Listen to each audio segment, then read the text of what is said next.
G'day YouTube, Warbles on a lot here, and I'd like to explain the elegant Minimalist generator shed. The Minimalist enclosure for an air-cooled 4-stroke alternating current plus 12 volt generator, which states in its little book of words, protect your generator. This generator is not weatherproof and should not be exposed to direct sunlight, high ambient temperature and damp, wet or high humidity conditions. So the first priority is to keep the rain off.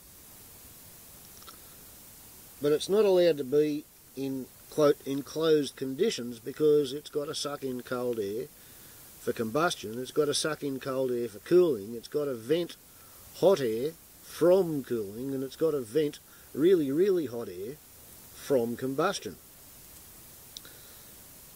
So it's got to be able to breathe, so to speak, but it's not allowed to get wet. And it's also not allowed to get hot. And it's not allowed to have sunlight on it, primarily because, for the look of the thing, the fuel tank's been painted red. And it's a kind of a shallow fuel tank, sheet metal. So in the direct sunlight, that fuel tank will heat up. And as a feature to prevent water coming into the carburetor, it requires at least a centimetre of fuel on the bottom of the tank before there's enough fuel to reach the inlet of the fuel cock. So you would have to have half a litre of water in the fuel tank before there was ever enough water in the fuel to reach the inlet to the pipe that leads to the carburetor. But this means if you have that red painted fuel tank anywhere close to anything hot or in direct sunlight, it will rapidly evaporate the half litre or so of fuel that's supposed to sit there in the bottom of the fuel tank, and then next time you go to use the generator and you add fuel, the first 500 or 700 mils will be unusable because you'll be replacing the water trap fuel. So here we have a digital thermal probe, aka electric thermometer.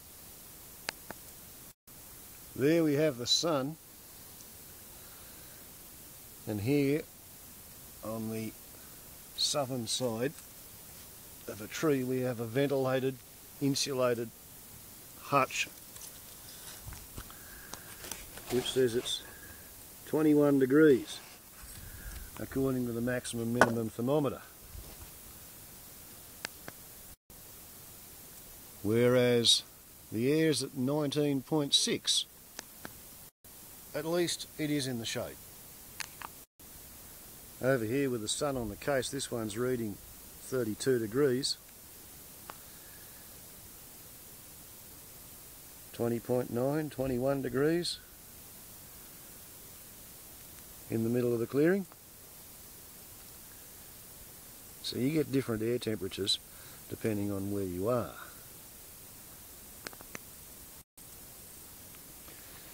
If we have a little look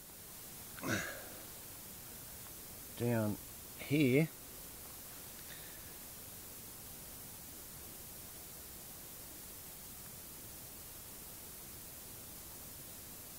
(22.5 degrees). If we come up to the slot there,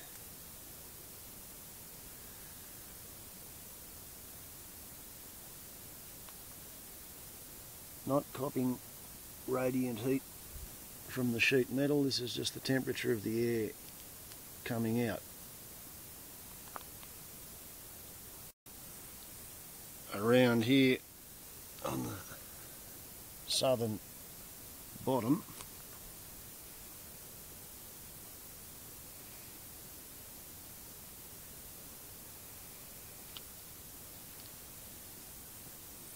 top vent on the south side,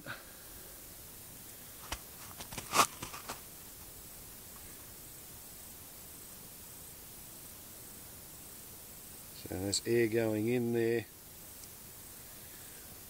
Air's going in along all four lower entrances. And what's the temperature of the metal up here?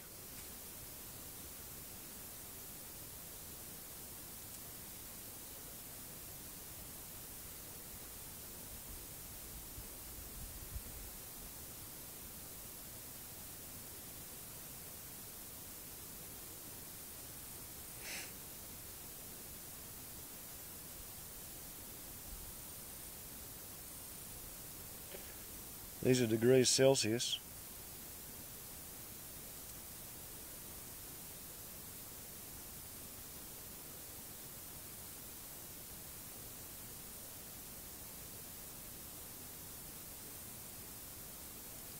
$60 degrees.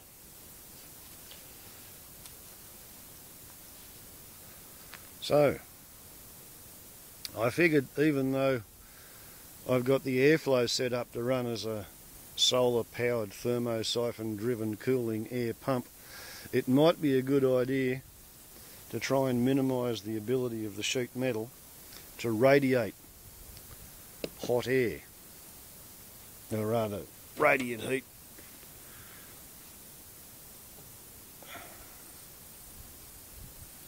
So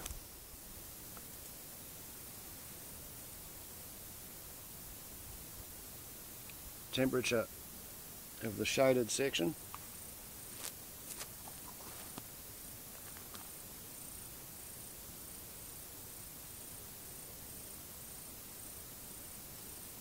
Coming down and down and down.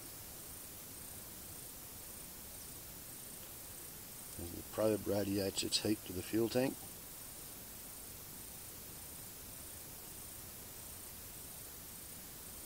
$26.5 degrees. Section of the fuel tank that's in the sun.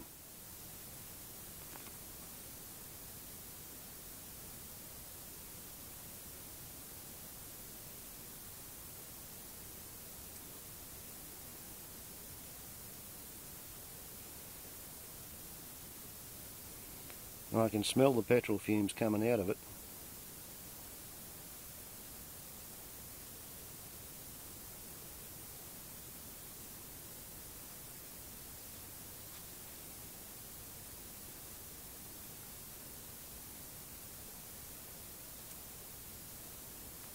So 40 degrees.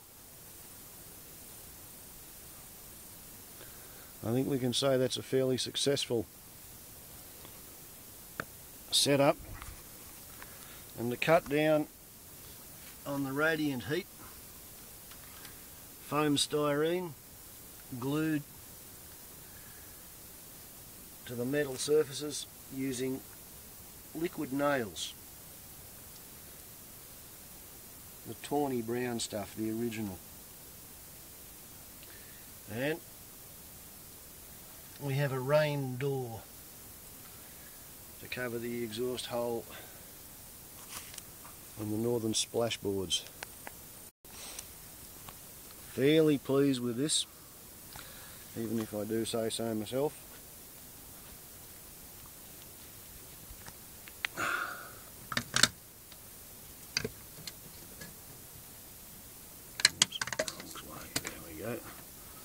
Everything has a right way and a wrong way. So we have a hole for the exhaust to billow gently through.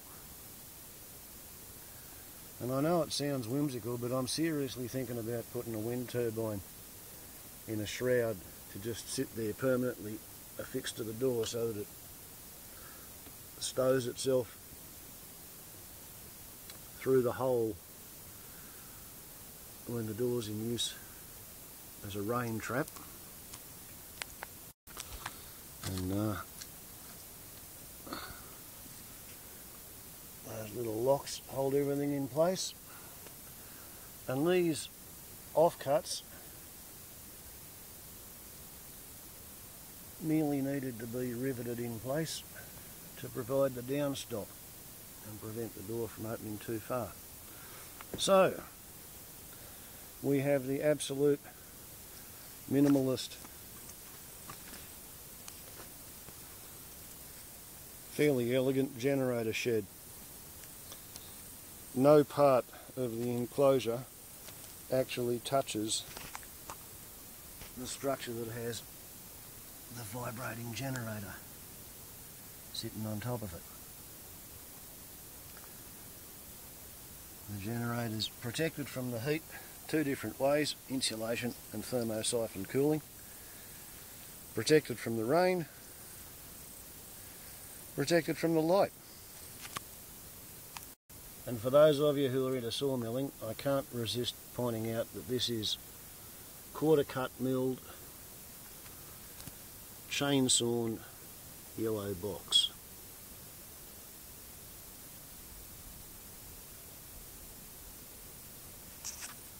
If you can spot the chainsaw tooth marks left on the wood.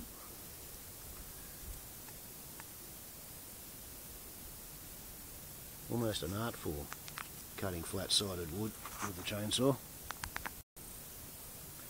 Warbles on a lot to YouTube. We're even the airflow in the generator shed.